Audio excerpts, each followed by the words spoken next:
जी news channel मध्ये सर्व प्रेक्षकांचं हार्दिक स्वागत। ताज्या घडामोडी पाहण्यासाठी जी न्यूज चॅनलला सबस्क्राइब करा। आता तरकारी पिकं, फुलझाडं, फळझाडं आणि आयुर्वेदिक वनस्पतींची रोपं आपल्या कर्जतमध्ये। गुरुदत्त उद्योग समूहाने सुरू केलेल्या गुरुदत्त नर्सरीला भेट द्या आणि आपल्याला जे हवं ते घेऊन जा।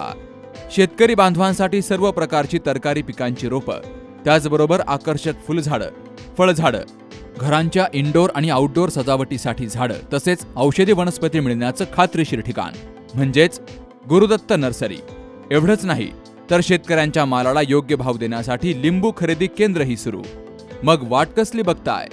एकदा भेट द्याच। गुरुदत्त नर्सरी, प्रोप्रायटर दादा गोविंद धुमाळ आणि प्रोप्रायटर मनोज दादा निलंगे। ठिकाण निलंगे ग्रीन सिटी, कर्जत राशीन रोड, कर्जत। संपर्क 8600226868, 8208585202 आणि 9404120069।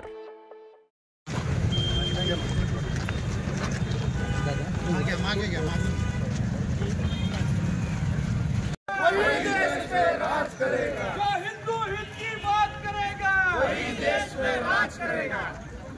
संग्राम भैया तुम आगे बढ़ो, हम तुम्हारे साथ हैं।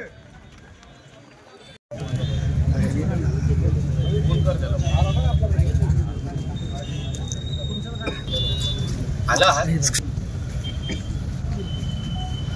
भैया नहीं करेगा भाई भाई नहीं करेगा।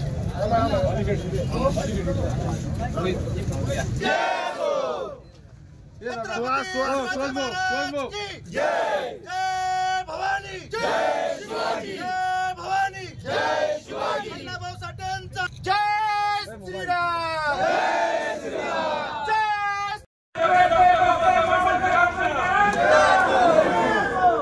भारतरत्न डॉक्टर बाबासाहेब आंबेडकर यांचा, भारतरत्न डॉक्टर बाबासाहेब आंबेडकर यांचा। आमचं हिंदू राष्ट्र आहे। हिंदू राष्ट्रामध्ये आम्हाला वक्फ बोर्ड सारखा हा कायदा नाही नको आहे। त्याच्यामध्ये अमेंडमेंट आमच्या मोदीजींच्या सरकारने आणलेले आहेत, ज्याच्यामध्ये आमच्या हिंदूंच्या जमिनी बळकावल्या जातात। कुठल्याही इस्लामिक राष्ट्रामध्ये हा वक्फचा कायदा नाही आहे। हे लाड मग आम्ही आमच्या हिंदू राष्ट्रामध्येच कशाला सहन करायचे? हे काय थडगे विडगे बांधून ठेवतात, त्यांना सांगा तुम्हाला एवढे थडगे बांधायचे, स्वतःची जमिनी घ्या ना। सरकारी जमिनी कशाला पाहिजे तुम्हाला? कशाला पाहिजे हे पीर बाबा विवाह ही नाटकं आमच्या इकडे? आणि या पीर बाबांना मूळ जो इस्लाम मानणारा आणि मोहम्मद पैगंबरांना मानणारा मुसलमान तरी मानतो का पीर बाबांना? उत्तर देऊन दे ना मला। ही सगळे लँड जिहादचे जे प्रकरण आहेत, वक्फ बोर्डचे जो विषय आम्हाला आमच्या इथे नको आहे, आणि तीच भूमिका आमच्या केंद्र आणि राज्य सरकारने घेतली।